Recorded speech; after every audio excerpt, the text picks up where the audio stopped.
الف لام میم محمد عین علی، الف لام میم محمد عین علی۔ حضرت آدم علیہ السلام کے بعد ان کی اولاد نے خوب ترقی کی اور ان کی نسل خوب پھلی پھولی، مردوں اور عورتوں سے گاؤں اور شہر بھر گئے۔ اگر حضرت آدم علیہ السلام کی دوبارہ زندگی ہوتی اور وہ ملک کی سیر کرتے، ان سے کہا جاتا کہ یہ جتنے مرد عورت تم دیکھ رہے ہو یہ تمہاری اولاد ہے، تو وہ بہت تعجب کرتے اور کہتے ارے یہ سب میری اولاد ہے۔ حضرت آدم علیہ السلام کی اولاد نے بہت ترقی کی، بہت سے گاؤں آباد کیے، بہت سے مکانات بنائے، آرام اور راحت کے ساتھ کھیتی باڑی کرتے تھے اور اطمینان کے ساتھ کھاتے پیتے تھے۔ اس وقت سب کا مذہب اسلام تھا، سب اپنے باپ حضرت آدم علیہ السلام کے دین پر قائم تھے، اللہ تعالیٰ کی عبادت کرتے تھے، اس کا شریک نہیں ٹھہراتے تھے۔ ایک ہی جماعت تھی، سب کے باپ حضرت آدم علیہ السلام تھے، سب کا رب اللہ تھا۔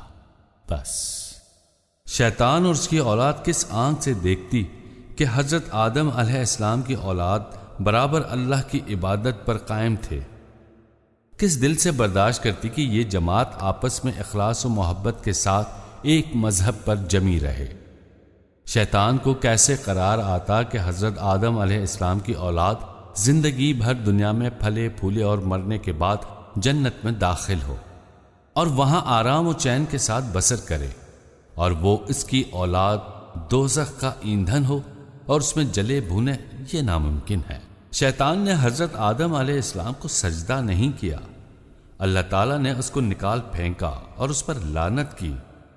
اب وہ کیا حضرت آدم علیہ السلام کی اولاد سے بدلہ نہ لے گا؟ ضرور لے گا۔ ان کو بہلا پھسلا کر ان سے شیطانی حرکتیں کروا کے اپنے دل کے پھپھولے پھوڑے گا، ان کو اپنے ساتھ جہنم میں لے جائے گا تو اس کے دل کی بھڑاس نکلے گی۔ اپنے ساتھ ان کو جلتا دیکھ کر اس کا غم غلط ہوگا، مگر یہ کیسے ہو؟ وہ تو اللہ کے نیک بندے تھے اور اللہ کے نیک بندوں کا دوزخ میں جانا ناممکن ہے۔ شیطان کو فکر ہوئی کہ کیا تدبیر کی جائے اور کس طرح لوگوں کو بہکایا جائے، کس طرح لوگوں کو اللہ کی عبادت سے ہٹا کر بتوں کی عبادت پر مائل کیا جائے تاکہ وہ جنت میں نہ جانے پائیں، دوزخ میں اسی کا ساتھ دیں۔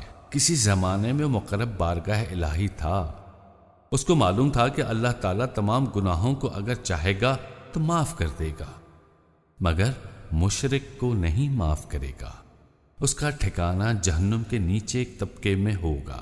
بس پھر کیا تھا؟ راستہ صاف تھا، جو ترکیب اس نے سوچی اس میں کامیابی ہی کامیابی نظر آئی۔ اس نے پختہ ارادہ کر لیا کہ لوگوں کو بتوں کی عبادت پر مائل کیا جائے، ان کو شرک کی ترغیب دی جائے، بس پھر ان کا جنت میں جانا ناممکن ہو جائے گا۔ لیکن کیا صورت کرے؟ کون سا راستہ اختیار کرے؟ کس طرح لوگوں کو بہکائے؟ ان سے کیا کہے؟ اگر ان سے کہے کہ تم اللہ کی عبادت چھوڑ کر بتوں کو پوجو، ان کی عبادت کرو، ان کے آگے سر جھکاؤ، ان سے اپنی مرادیں مانگے، تو لوگ ان کا استقبال مار اور گالی سے کریں گے، مارے تماچوں کے اس کا منہ لال کر دیں گے اور کہیں خدا کی پناہ، ہم اپنے پروردگار کا شریک ٹھہرائیں، بتوں کی عبادت کریں؟ تو ہم کو بہکاتا ہے، تو نے ہی ہم کو جنت سے نکلوایا، اب یہاں بھی چین سے نہیں بیٹھنے دیتا؟ کیا تو سمجھتا ہے کہ ہم پھر تیری بات مان لیں گے، پھر ہم تیرے کہے پر عمل کریں گے؟ یہ ہرگز نہیں ہو سکتا۔ دور ہو، ہمارے پاس سے دور ہو، شیطان مردود، دور رہو۔ شیطان سوچتا تھا مگر کوئی ترکیب اس کی سمجھ میں نہ آتی تھی۔ سوچتے سوچتے ایک دم خیال آیا کہ ان کے جو بزرگ گزر چکے ہیں ان کی جدائی ان لوگوں کو پریشان کر رہی ہے۔ ان سے جا کر کہوں گا جو تمہارے بزرگ گزر چکے ہیں، اگر تم ان کو دیکھنا چاہتے ہو تو ان کی تصویریں بناؤ اور ان کو دیکھو، یہ سن کر ضرور میرا کہنا مان لیں گے۔ جب اس کو بنا لیں گے تو پھر اس کی تعظیم و تکریم پر ان کو راغب کر دوں گا۔ ہوتے ہوتے ایک زمانہ ایسا آ جائے گا کہ وہ ان کو پوجنے لگیں گے، اس طرح میرا مقصد پورا ہو جائے گا۔ اس خیال کے آتے ہی وہ بہت خوش ہوا اور اس نے سمجھ لیا کہ مار لیا پالا۔ جلدی سے ان لوگوں کے پاس پہنچا اور کہا کہ تمہارے فلاں اور فلاں بزرگ کیسے اچھے آدمی تھے۔ انہوں نے کہا سبحان اللہ، ان کا کیا کہنا، وہ صورت میں انسان اور سیرت میں فرشتے تھے، وہ اللہ کے دوست تھے، اللہ کے نیک اور سچے بندے تھے، وہ اللہ سے محبت کرتے تھے اور اس کی بے حد تعظیم کرتے تھے، وہ ایسے تھے کہ اللہ تعالیٰ ان سے محبت کرتا تھا، وہ جو مانگتے تھے اللہ ان کو دیتا تھا، وہ جو دعا کرتے تھے اللہ تعالیٰ قبول فرماتا تھا۔ شیطان نے بہت رنج و افسوس ظاہر کیا اور کہا تم کو ان کی جدائی کا رنج نہیں ہے؟ کہا بہت، مگر کیا کریں، مجبور ہیں۔ شیطان نے کہا تم کو ان کے دیکھنے کا شوق نہیں ہوتا؟ کہا جو بات ناممکن ہو اس کی آرزو کرنے سے کیا فائدہ؟ شیطان نے کہا یہ تمہارے اختیار میں ہے، اگر چاہو تو روز ان کو دیکھ سکتے ہو، یہ کیا مشکل بات ہے؟ کہا ہم کیسے دیکھ سکتے ہیں، وہ تو مر چکے ہیں، ہماری نظروں سے غائب ہو گئے، اب ہم ان کو کس طرح دیکھ سکتے ہیں؟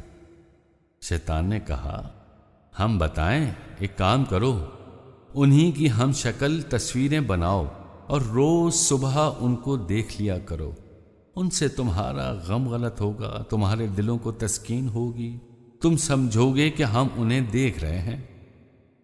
لوگ دھوکے میں آ گئے، اس رائے کو بہت پسند کیا اور جھٹ پٹ انہی بزرگوں کی ہم شکل صورتیں بنا ڈالیں۔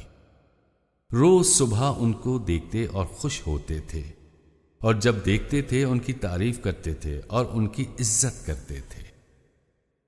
صورتیں بناتے بناتے اب پتھر کی مورتیاں بنانے لگے۔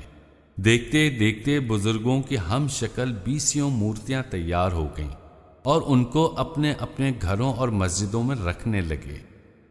لیکن اللہ تعالیٰ کی عبادت میں کوئی کمی نہیں کی، برابر اس کی عبادت میں لگے رہے، نہ اس کی عبادت میں کوئی فرق ہوا، نہ اس کا شریک ٹھہرایا۔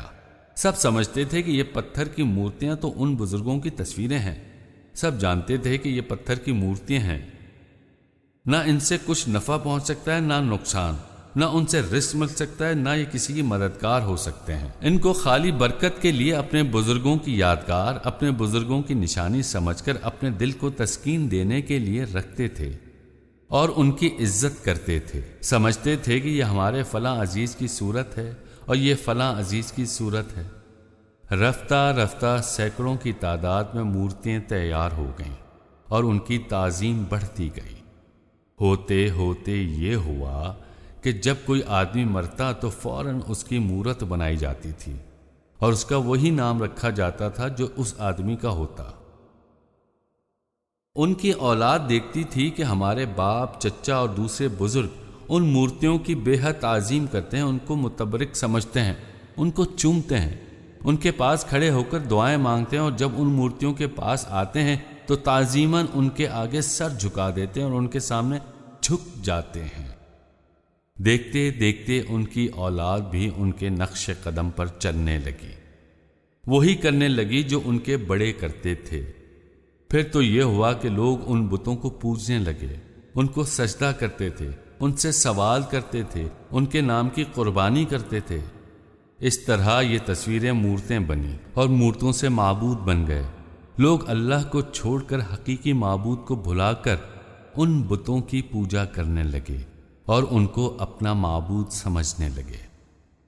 شیطان کا فریب کارگر ہو گیا، وہ اپنے مقصد میں کامیاب ہو گئے، اور لوگوں نے ان معبودوں کے نام رکھے تھے۔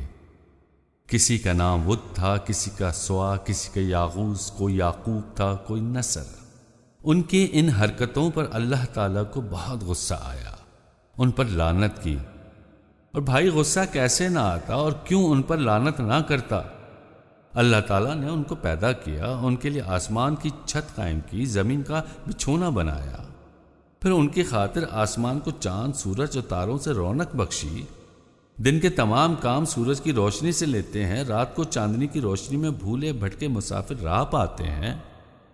پھر زمین پر پیڑ پتے گل بوٹے اگائے، پیٹ بھرنے کے لیے تمام چیزیں اس زمین سے پیدا کیں، نہریں اور چشمے جاری کیے، ان کو عقل دی کہ اپنی عقل سے اپنی راحت کے تمام سامان مہیا کر سکیں، جانوروں کو ان کا تابع بنایا، ایسے شفیق ماں باپ ان کو عنایت فرمائے، راحت و آرام کی تمام چیزیں مہیا کیں، پھر اس کو غصہ نہ آئے، پھر وہ ناراض نہ ہو، پھر وہ لعنت نہ کرے، اس کی بنائی ہوئی زمین پر چلیں اور اترائیں، اسی کا دیا ہوا رزق ہے اور نافرمانی کریں، یہ کتنے غصے کی بات ہے اور کتنی زیادتی ہے۔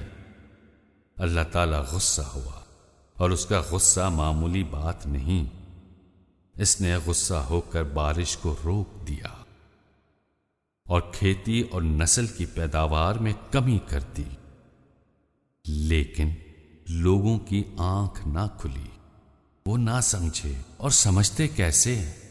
عقل تو کھو چکے تھے، عقل تو ان بتوں کی نظر کر چکے تھے، پھر کیسے سمجھتے؟ نہ تو سمجھے اور نہ توبہ کی، اور توبہ کیسے کرتے؟ گناہ سمجھتے تو توبہ کرتے۔ الف لام میم محمد این علی، الف لام میم محمد این علی۔